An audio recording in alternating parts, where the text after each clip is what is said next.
بسم اللہ الرحمن الرحیم۔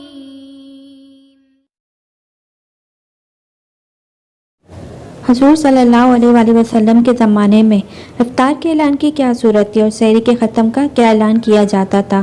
جیسا کہ ہمارے علم میں ہے کہ یہ کام صرف اذان کے ذریعے ہی ہوتا تھا اور ہوتا چلا آ رہا تھا، لیکن اب چند برسوں سے نئی شکل وجود میں آئی ہے کہ 5 یا 6 منٹ قبل یہ اعلان کیا جاتا ہے کہ سحری کا وقت بالکل ختم ہو چکا ہے، کھانا پینا بند کر دیں، اور ساتھ ہی یہ بھی اضافہ کیا جاتا ہے کہ کوئی کھانے پینے کی کوشش نہ کریں، اور افطار کے لیے اعلان اور سائرن کا استعمال کیا جاتا ہے۔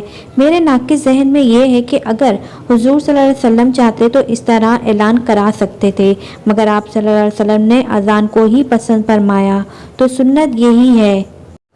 دوسرے جو نقشہ اوقات مسجد میں لگا ہے، اس میں صبح صادق ختم سحر ایک ساتھ لکھا ہے، جو 5 یا 6 منٹ قبل ہے۔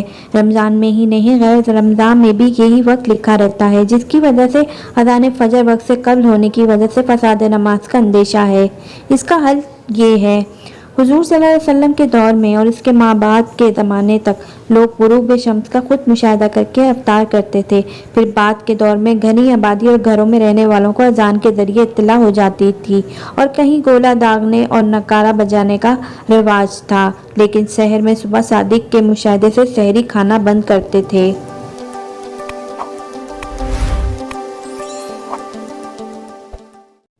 اور بعد کے دور میں گولا نکارہ وغیرہ بھی ہونے لگا۔ اذان کے ذریعے سحری بند کرنے کا معمول نہیں تھا، کیونکہ اذان صبح صادق کے ظاہر ہونے کے بعد ہوتی ہے، جبکہ سحری کا وقت ختم ہو کر فجر کا وقت داخل ہو جائے۔ البتہ رسول اللہ صلی اللہ علیہ وسلم کے ابتدائی دور میں ایک اذان تہجد میں اٹھانے کے لیے بھی ہوتی تھی، اس وقت سحری کھانا جائز ہوتا تھا۔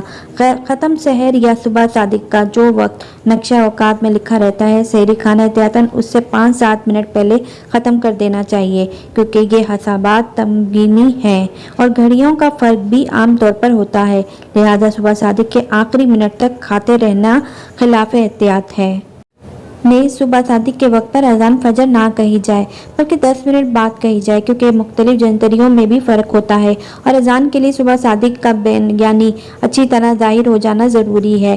اسی لیے دارالعلوم دیوبند کے اشتہارات رمضان میں ایک خانہ وقت ختم سحر کا ہے اور دوسرا خانہ وقت اذان فجر کا ہے۔ دوسرے خانے میں پہلے خانے کے وقت سے 10 منٹ بعد کے وقت لکھا جاتا ہے۔ سحری کے وقت کے لیے اعلان کوئی شرعی چیز نہیں ہے، بلکہ لوگوں کی سہولت کے لیے شرعی عمل روزے میں معاون ہے۔